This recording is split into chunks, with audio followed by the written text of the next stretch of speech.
Si Janet ay 5 taong gulang lamang. Makulit, bibo at masayang bata.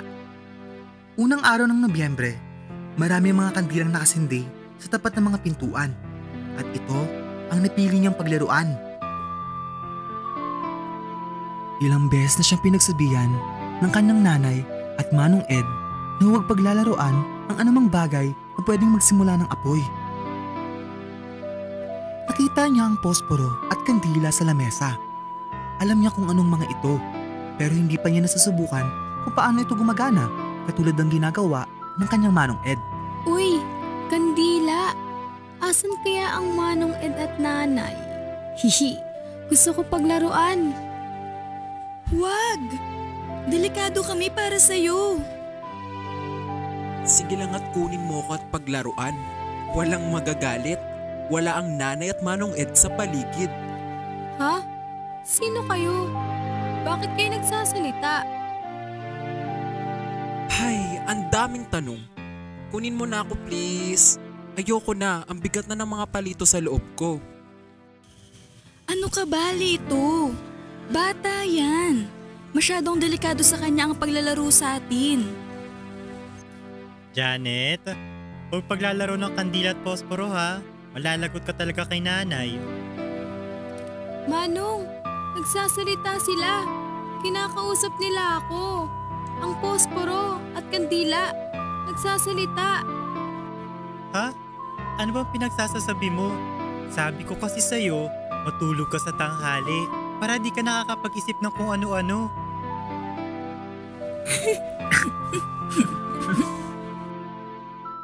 Ayun, tinawanan niya ako, Manong. Maniwala ka, tinawanan nila tayo.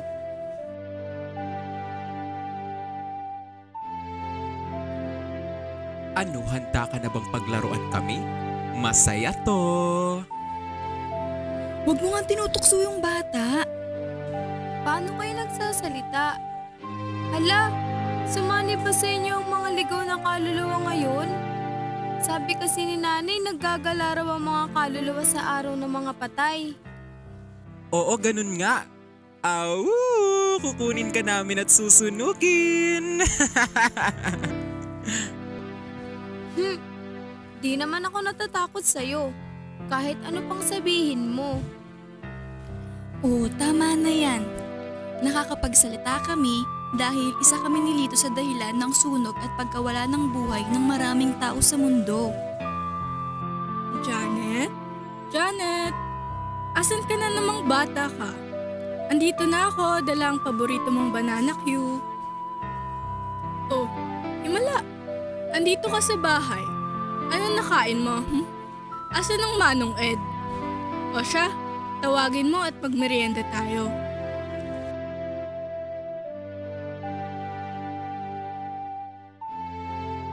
Nay, paano kapag nasunog ang bahay natin? Ano pong mangyayari sa atin? E di wala na tayong bahay. Kaya nga lagi ko kayong sinasabihan ng Manong Ed mo. Huwag iiwanang nakasaksak ang mga electric fan. I-check palagi kung nakasara ba ang kalan, huwag maglalaro ng apoy, kandila at posporo.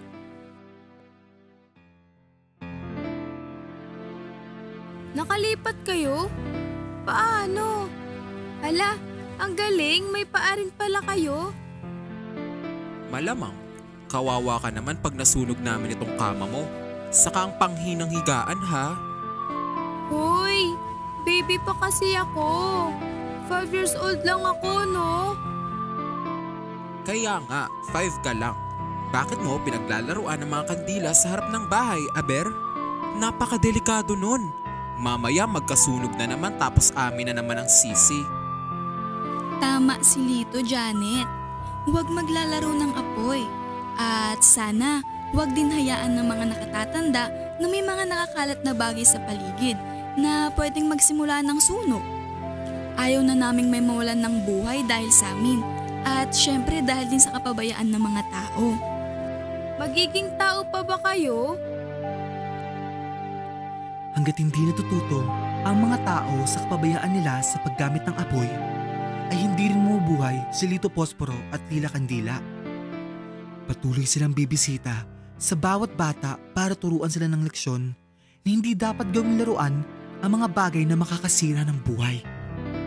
Magsisilbi silang aral sa mga magulang na huwag pabayaang may masayang na buhay dahil hindi nila nabantayan ng maayos ang kanilang mga anak. Ang sunog ay isang mapamisalang insidente na maaaring magdulot ng malawakang pinsala sa ari-arian, kalikasan at buhay ng tao. Karaniwan ito nagsisimula sa mga hindi inaasahang sanhi tulad ng depektibong kuryente, napabayaang kandila o pagsiklab ng mga kemikal. Mahalaga maging maingat at magkaroon ng kaalaman sa mga tamang hakbang sa pag-iwas, tulad ng tamang paggamit ng mga kagamitang pangkuryente at pagkakaroon ng fire extinguisher.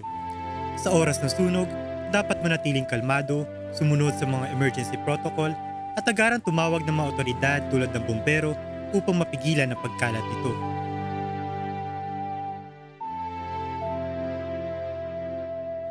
Ligtas na ba kayo rito sa taas ng cabinet?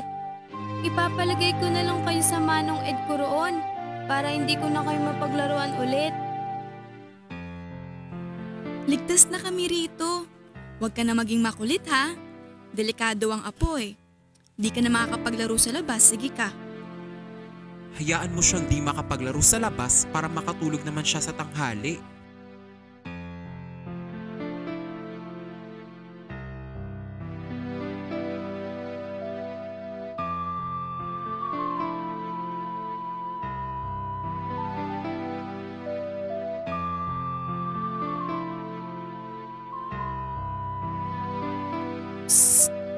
Asan na kayo? Andito na si Manong Ed. Iaakyat ko na kayo sa cabinet. Lito Posporo? Asan ka na? Lila Kandila? Andito na ako. Itatago ko na kayo. Oh, ba't malungkot ang bata na to? Sabihin mo kay nanay maglalaro lang kami nila Pocholo sa kanto ha. Nay! Nay! May sunog kina Pocholo! Kailangan daw po ng tulong sa pag-apula ng apoy. Tumawag po kayo ng bumbero. Ay nako, sinasabi ko na nga ba at magkakasunog? Pagkalapit ba naman ng mga kandila sa tambak nilang dyaryo? Janet, bilisan mo at lumabas ka na. Ihahatid kita kila tita mo. Doon ka muna at mas ligtas na nasa malayo ka. May sunog kasi dyan sa kanto. Agad na lumabas si Janet kasama ang kanyang nanay. Abala naman ang kanyang Manong Ed sa pag-iimpake ng mga importanteng bagay para kung sakaling madamay sila sa sunog ay may mga bagay silang maililigtas. Nadaanan ni Janet ang bahay na susunog. Marami ang nagtatakbuhan at nagsisigawan habang ibinubuhos ang tubig sa nasusunog na tahanan. Kapag ganito ang nangyari sa atin, manatili lang tayong kalmado, Janet. Bilisan ang kilos sa paglabas ng bahay at humanap agad ng ligtas na lugar, saka tayo tumawag ng bumbero. Tumango si Janet sa sinabi ng kanyang nanay. Habang nakatitig siya sa nasusunog na bahay, nakita niya si Lito Posporo at Lila Kandila na kumakaway sa kanya, na unti-unting natutunaw sa apoy at usok na bumabalot sa buong bahay.